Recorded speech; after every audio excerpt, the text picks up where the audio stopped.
Bonjour les amis, j'espère que vous allez bien. Alors aujourd'hui, je vais vous parler de la notion de slippage ou encore tolérance de glissement.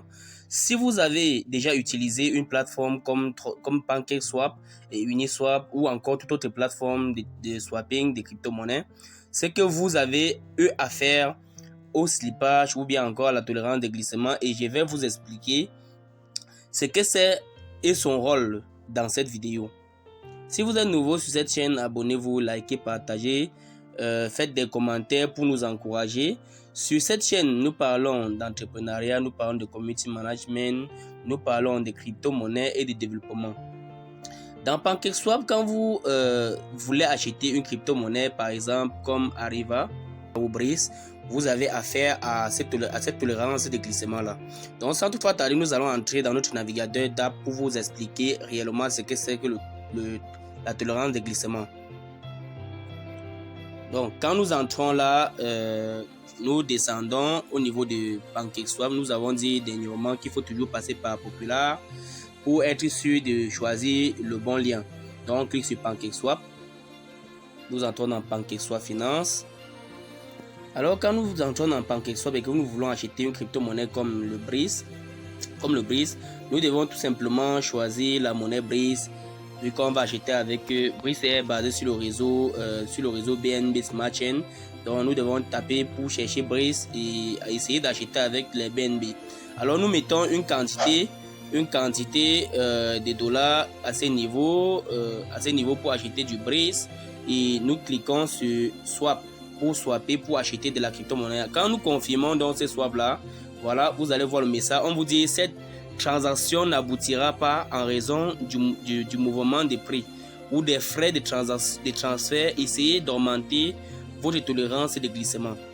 Alors nous allons fermer et nous allons entrer au niveau des paramètres à ce niveau-là, à ce niveau-ci, au niveau où on connecte le portefeuille. Donc nous cliquons sur paramètres à ce niveau et nous changeons directement. Excusez-moi, nous descendons, nous cliquons plutôt à ce niveau, au niveau du swap. À ce niveau plutôt, nous cliquons à ce niveau, nous augmentons la tolérance de glissement, nous augmentons la tolérance de glissement à 15 et je pense bien, j'ai bien calculé tout à l'heure, je pense vous allez voir ça va donner. Quand nous effectuons, nous essayons encore de recalculer, de swapper à nouveau. Quand nous cliquons dessus, vous voyez en ce moment maintenant le contrat intelligent appelé et je peux exécuter sans avoir de problème.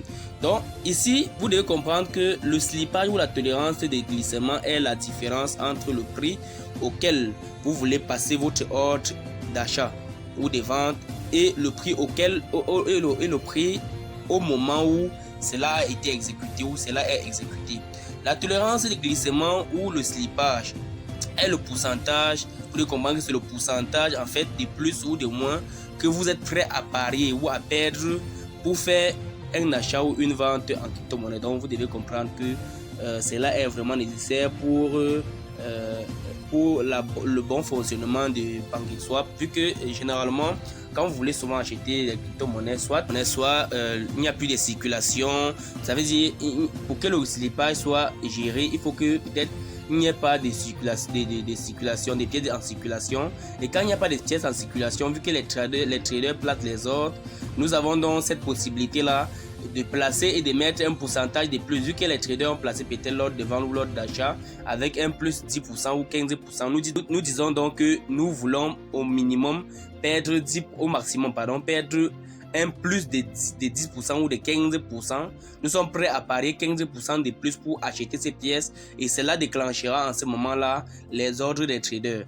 Nous avons aussi souvent, quand il n'y a pas de circulation, supply, nous avons aussi la possibilité de mettre cette tolérance de glissement-là soit plus haut ou bien plus bas parce que, n'est-ce pas, également les traders ont placé les ordres de vente et quand nous plaçons ainsi, cet ordre est susceptible de passer parce que cela va déclencher automatiquement un ordre passé par un trader. Donc voilà, c'est en quelque sorte ce que c'est que la tolérance de glissement, les causes de la tolérance de glissement que nous avons eu à partager dans cette vidéo.